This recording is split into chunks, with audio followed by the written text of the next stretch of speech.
Assalamualaikum warahmatullahi wabarakatuh.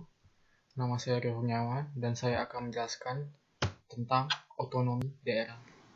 Otonomi daerah atau desentralisasi adalah penyerahan wewenang pemerintah oleh pemerintah pusat kepada daerah otonomi untuk mengatur dan mengurus urusan pemerintahan dalam sistem negara kesatuan Republik Indonesia. Dengan adanya otonomi daerah, maka setiap daerah memiliki sosial budaya yang semakin berkembang. Hal ini disesuaikan dengan prinsip otonomi daerah yang mengizinkan adanya perkembangan daerah asalkan tidak melanggar dan melangkahi undang-undang yang berlaku beserta wewenang pemerintah pusat. Hal ini juga menyebabkan pemerintah daerah dapat lebih mandiri untuk mengatur daerahnya. Sejarah otonomi daerah. Pelaksanaan otonomi daerah telah berjalan selama 23 tahun. Selama itu, banyak bermunculan daerah otonom baru.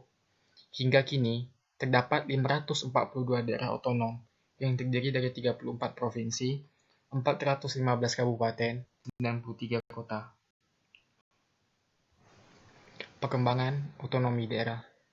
Kita akan merayakan Hari Otonomi Daerah pada tanggal 25 April 2000 tahun selanjutnya. Menarik untuk kita kaji atas perkembangan otonomi daerah saat ini. Pelaksanaan otonomi daerah di Indonesia sudah diselenggarakan lebih dari satu dasawarsa. Otonomi daerah untuk pertama kalinya mulai diberlakukan di Indonesia melalui UUD nomor 22 tahun 1999 tentang pemerintahan daerah yang hingga saat ini telah mengalami beberapa kali perubahan. Landasan otonomi daerah. Landasan pemikiran dan kebijakan dalam penerapan otonomi daerah. Otonomi daerah pada hakikatnya adalah penyerahan hak, wewenang, dan kewajiban daerah untuk mengatur, mengurus rumah tangganya sendiri sesuai dengan peraturan perundang-undangan.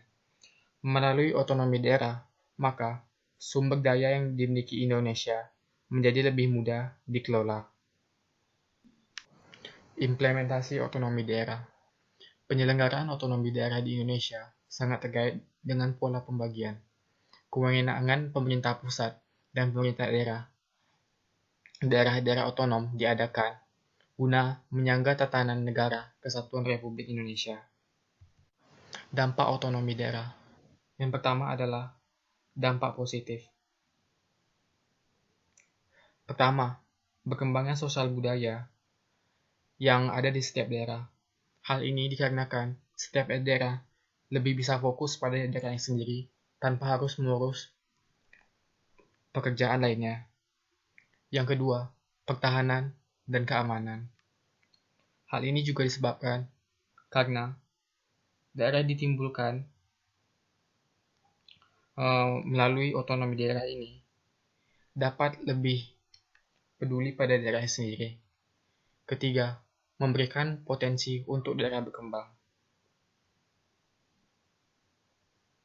Melalui otonomi daerah, maka sumber daya yang dimiliki tiap daerah dapat dimaksimalkan, sementara pemerintah daerah berperan sebagai lembaga terdekat yang jauh lebih mudah untuk mengetahui sumber daya apa saja yang ada di daerahnya. Kelima, yaitu adalah sumber daya yang mudah dikelola. Hal ini dikarenakan pemerintah daerah hanya fokus pada sumber daya yang ada di daerahnya, tanpa harus memikirkan sumber daya lainnya. Dampak negatif. Pertama, daerah yang miskin akan sulit berkembang. Daerah yang tidak memiliki potensi sumber daya yang berkembang, maka hal ini bisa menjadikan daerah tersebut sulit maju karena tidak adanya sumber daya yang harus dikelola. Sementara setiap daerah akan berlomba-lomba untuk mengembangkan daerahnya masing-masing. Sebaiknya, pemerintah pusat harus dapat membantu daerah yang tidak memiliki sumber daya. Kedua, menimbulkan konflik. Hal ini dikarenakan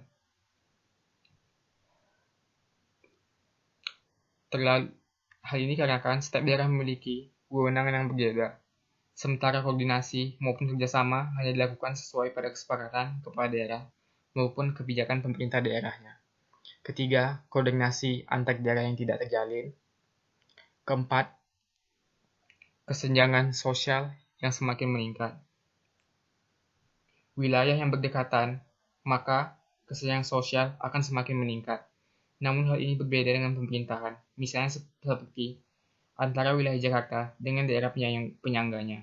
Jika kesenjangan sosial semakin meningkat, maka mampu berakibat konflik sosial, sehingga sebaiknya kesenjangan sosial tidak terus-menerus dibiarkan.